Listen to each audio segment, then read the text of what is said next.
Hello family members, welcome to my channel Kalyani the home cook. Dhokla recipe అంటే మనకి చాలా ప్రదేశాలు అలాగే చాలా వెరైటీస్ గుర్తుకు వస్తాయి కదా. కానీ ఈ డోక్లా రెసిపీ నేను మా స్టైల్లో ఇంట్లో ఎప్పుడు చేసినా కూడా చాలా పర్ఫెక్ట్గా వచ్చి పిల్లలందరూ ఎంజాయ్ చేస్తూ తింటారు. వాళ్ళు అంత బాగా ఎంజాయ్ చేయడానికి ఇది చాలా సాఫ్ట్గా జ్యూసీగా తినేటప్పుడు చాలా బాగుంటుంది. అందులోనూ ఇటువంటి సమ్మర్ టైంలో ఈవినింగ్ టైంలో వీటిని ఎలా ప్రిపేర్ చేసి పిల్లలకి ఇస్తే ఎక్కువ ఆయిల్ ఫుడ్ కాకుండా మరి లైట్గా ఉంటూ కడుపుకి కూడాను లైట్గా ఉంటుంది. మరి ఇటువంటి ఈ డోక్లా రెసిపీని ఎలా ప్రిపేర్ చేసుకోవాలో ఇప్పుడు చూసేద్దామా. ఇక్కడ నేను ఒక పెద్ద బౌల్ని అయితే తీసుకొని అందులో 2 కప్పుల శనగపిండిని తీసుకున్నాను.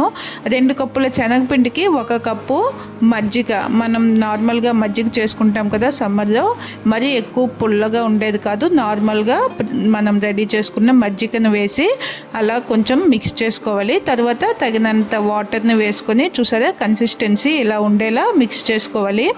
తర్వాత ఇప్పుడు దీంట్లో కొంచెం అంత పసుపు అలాగే కొంచెం ఉప్పు వేసుకోవాలి. పసుపు వేసుకుంటే మనకి కొంచెం ఆ కలర్ కూడాను కొంచెం టెంప్టింగ్గా బాగుంటుంది కదా, అందుకని పసుపును కూడా యాడ్ చేసుకొని ఉప్పు వేసి మనం ఇలా ఆవిరి పట్టే ముందు కొంచెం అంతా బేకింగ్ సోడాని కూడా వేసుకొని బాగా మిక్స్ చేసుకొని దానిని ఏదైనా ఒక ప్లేట్లోకి వేసుకొని ఆవిరి పట్టించి బాగా ఉడికించుకోవాలి.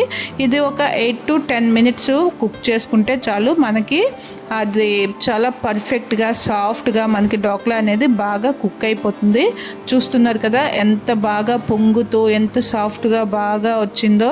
దీనిని ఇప్పుడు పక్కన పెట్టుకుందాం. దానిని వెంటనే కట్ చేయకూడదు, కొంచెం ఒక 2-3 minutes దానికి పక్కన రెస్ట్ ఇస్తే తర్వాత కట్ చేసుకుంటే మనకి పీసెస్ అనేవి కరెక్ట్గా బాగా వస్తాయి.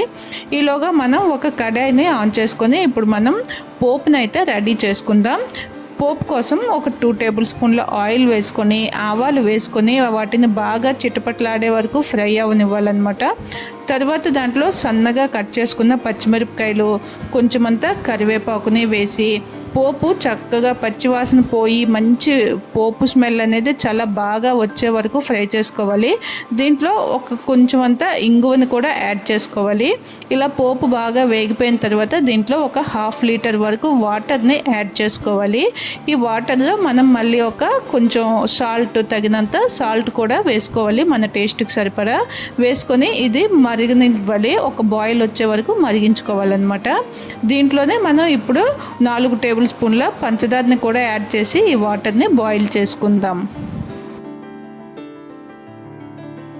ఇప్పుడు చల్లగా అయిన డోక్లా ఉంది కదా, దాని ఎడ్జెస్ని అలాగే మధ్యలో ఇలా లైన్స్ లాగా మనకి ఏ సైజులో మనకి డోక్లా పీసెస్ కావాలో ఆ సైజులో కట్ చేసుకోవడాన్ని ఇలా మనం చాక్తో కానీ ఏదైనా ఇలా స్పాచులా సహాయంతో చక్కగా వాటిని నీట్గా కట్ చేసుకుంటే మనకి పీసెస్ అనేవి చూసారా, మీరు చూస్తే మీరే అబ్జర్వ్ చేయొచ్చు ఎంత సాఫ్ట్గా కట్ చేస్తుంటే ఎంత ఈజీగా కట్ అనేది ఈజీగా అవుతుంది. అలాగే పీసెస్ని కూడా చెక్ చేస్తే చూసారు కదా చాలా సాఫ్ట్గా వచ్చాయి.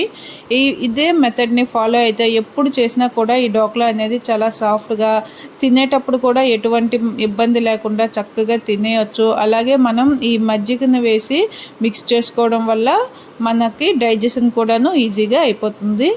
ఇప్పుడు మనకి వాటర్ అనేది బాయిల్ అయిపోయింది కదా, తర్వాత మనం ఆ వాటర్ని ఆఫ్ చేసేసి అందులో ఒక లెమన్ జ్యూస్ని అయితే వేసుకోవాలి. ఒక నిమ్మకాయ రసాన్ని అలా పిండుకొని మనం వేసుకున్న పోపు వాటర్ మొత్తాన్ని కూడా ఈ ముక్కల పైన వేసుకొని ఒక 2-3 minutes వాటిని అలా వదిలితే మన ఈ డోక్లా పీసెస్ అనేవి చక్కగా ఆ వాటర్ని పీల్చుకొని చాలా జ్యూసీగా తయారవుతాయి. ఇలా గార్నిష్ కోసం పైన కొంచెం కొత్తిమీర, కొబ్బరి కూర వేసుకుంటే మన ఈ డోక్లా రెసిపీ రెడీ అయిపోయింది. రెసిపీ నచ్చినట్లయితే ఒక లైక్ చేసి కళ్యాణి ది హోమ్ కుక్ ఛానల్ని తప్పకుండా సబ్స్క్రైబ్ చేసుకోండి. అలాగే వీడియోని మరికొంతమందికి షేర్ కూడా చేయండి. Keep watching my channel. Thank you.